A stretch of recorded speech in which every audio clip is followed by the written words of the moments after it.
بسم اللہ الرحمن الرحیم۔ السلام علیکم ورحمۃ اللہ وبرکاتہ۔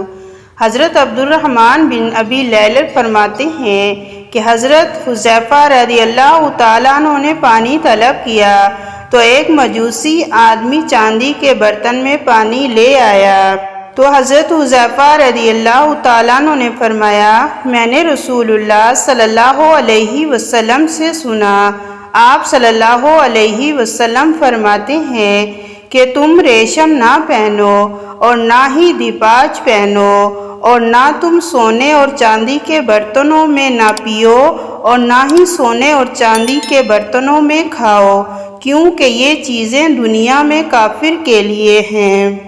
صحیح مسلم حدیث نمبر 5400۔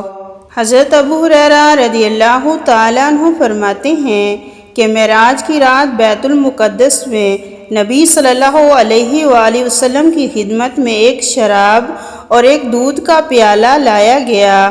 آپ صلی اللہ علیہ وسلم نے دونوں کی طرف دیکھا اور پھر دودھ کا پیالہ لے لیا۔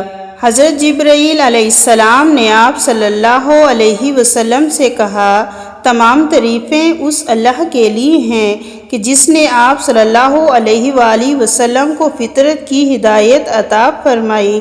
اگر آپ صلی اللہ علیہ وسلم شراب کا پیالہ لے لیتے تو آپ صلی اللہ علیہ وآلہ وسلم کی امت گمراہ ہو جاتی۔